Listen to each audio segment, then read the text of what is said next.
Madam Speaker, as we gather here, we stand on sacred ground, the chamber of the United States House of Representatives, the heart of American democracy.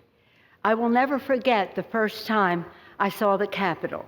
It was on a cold January day when I was 6 years old. My father, Thomas D'Alessandro Jr., was about to be sworn in for his 5th term in Congress, representing our beloved hometown of Baltimore. I was riding the car with my brothers, and they were thrilled and jumping up and down and saying to me, Nancy, look, there's the Capitol. And every time I'd say, I don't see any Capitol. Is it a capital A, a capital B, or a capital C? And finally, I saw it. A stunning white building with a magnificent dome. I believed then, as I believe today, this is the most beautiful building in the world because of what it represents. The Capitol is a temple of our democracy, of our Constitution, of our highest ideals. On that day,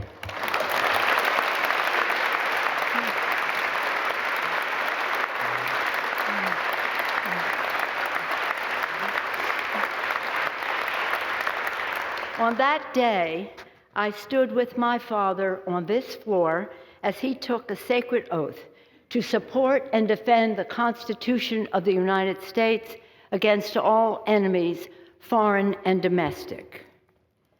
All of us who have served in this House have taken the hallowed oath of office. And it is the oath that stitches us together in a long and storied heritage. Colleagues who served before us are all our colleagues. Colleagues like Abraham Lincoln, Daniel Webster, Shirley Chisholm, Patsy Mink, and our beloved John Lewis. Personally, it binds me as a colleague to my father, a proud New Deal congressman and one of the earliest Italian Americans to serve in the Congress. And this is an oath we are duty-bound to keep, and it links us with the highest aspirations of the ages. In this room, our colleagues across history have abolished slavery, granted women the right to vote, established Social Security and Medicare, offered a hand to the weak, care to the sick, education to the young, and hope to the many. Indeed, it is here, under the gaze of our patriarch, George Washington, in the People's House, that we have done the people's work. My colleagues, I stand before you as Speaker of the House, as a wife, a mother, a grandmother, a devout Catholic, a proud Democrat, and a patriotic American, a citizen of the greatest republic in the history of the world.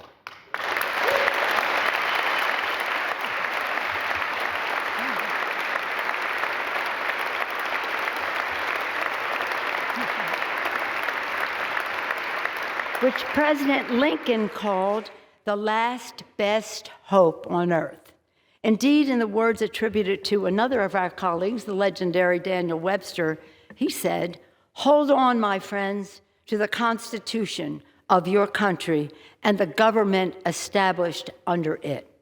Miracles do not cluster. That which has happened but once in 6,000 years cannot be expected to happen often."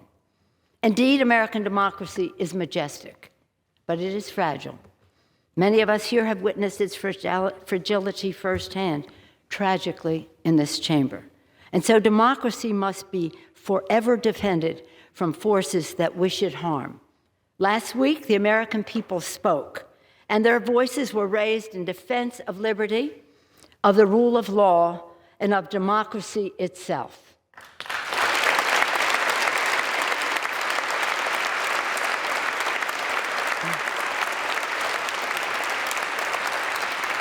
With these elections, the people stood in the breach and repelled the assault on democracy. They resoundingly rejected violence and insurrection, and in doing so, gave proof through the night that our flag was still there.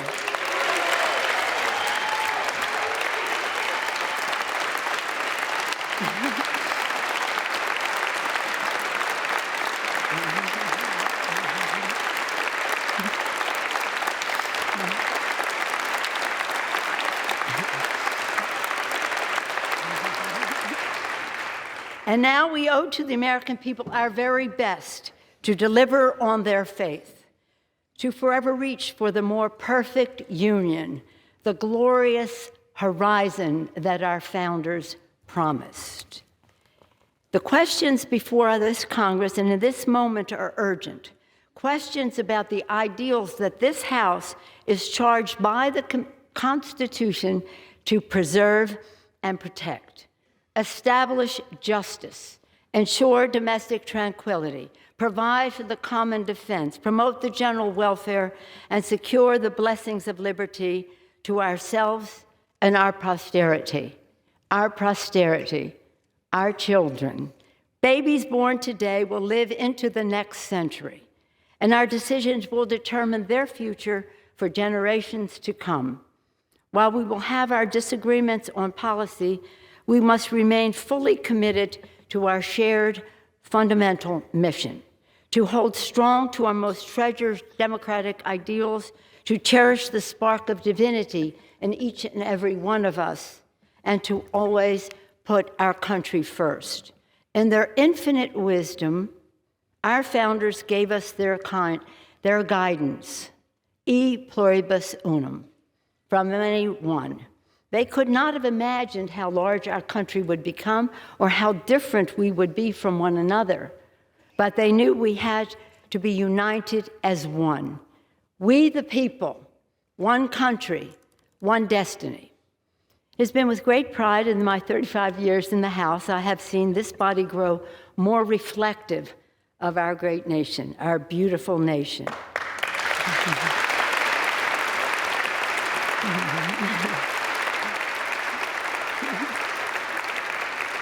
When I came to the Congress in 1987, there were 12 Democratic women. Now there are over 90, and we want more.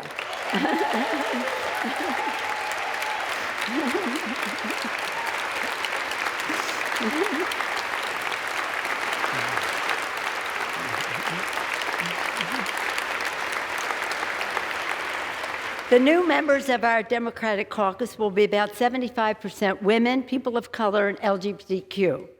And we have brought more voices to the decision-making table. When I entered leadership in 2002, there were 8 of us. Today, there are 17 members of the leadership. When I first came to the floor at 6 years old, never would I have thought that someday I would go from homemaker to House Speaker. In fact, I never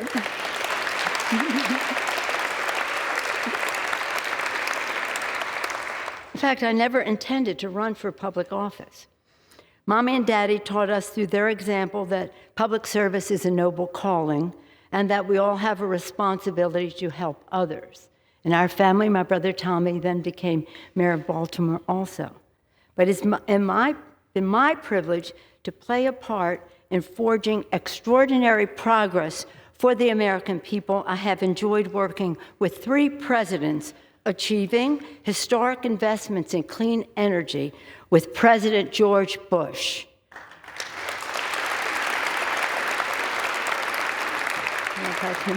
Transformative health care reform with President Barack Obama.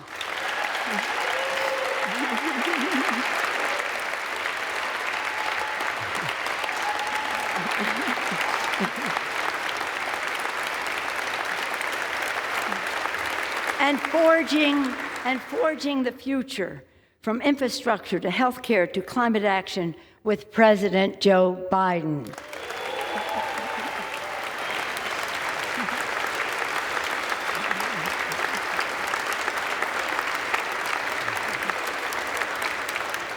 Now we must move boldly into the future, grounded by the principles that have propelled us this far and open to fresh possibilities for the future. Scripture teaches us that for everything there is a season, a time for every purpose under heaven. My friends, no matter what title you all, my colleagues, have bestowed upon me, speaker, leader, whip, there is no greater official honor for me than to stand on this floor and to speak for the people of San Francisco. This I will continue to do as a member of the House, speaking for the people of San Francisco, serving the great state of California, and defending our Constitution. And with great confidence in our caucus, I will not seek re-election to Democratic leadership in the next Congress. For me, the hour's come for a new generation to lead the Democratic caucus that I so deeply respect. And I'm grateful that so many are ready and willing to shoulder this awesome responsibility. Madam Speaker, standing here today, I'm endlessly grateful for all of life's blessings, for my Democratic colleagues whose courage and commitment with the support of your families have made many of these accomplishments possible. In fact, could not have been done without you. For my dear husband, Paul, who has been my beloved partner in life and my pillar of support, thank you. We're all grateful for all the prayers and well wishes as he continues his recovery. Thank you so much.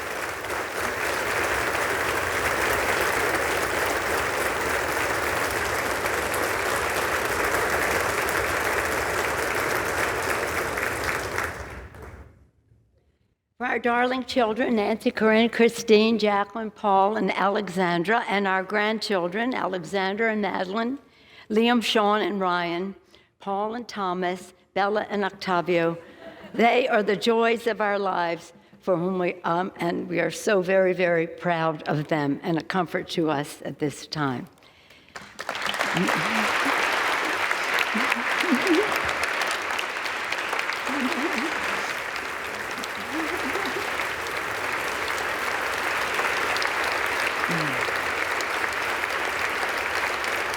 And for my brilliant, dedicated, and patriotic staff, under the leadership of Terry McCullough, working together, the finest group of public servants the House has ever known. Thank you all so much.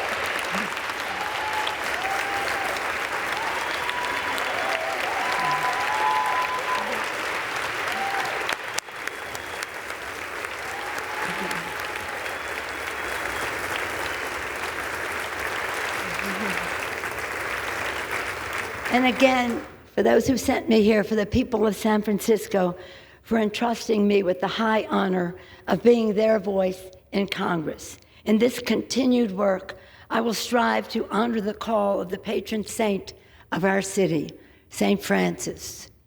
Lord, make me an instrument of thy peace. In this house, we begin each day with a prayer and a pledge to the flag.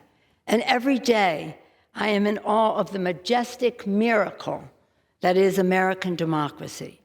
As we participate in a hallmark of our republic, the peaceful, orderly transition from one Congress to the next, let us consider the words of, again, President Lincoln, spoken during one of America's darkest hours. He called upon us to come together, to swell the chorus of the Union, when once again touched, as surely they will be, by the better angels of our nature. That again is the task at hand.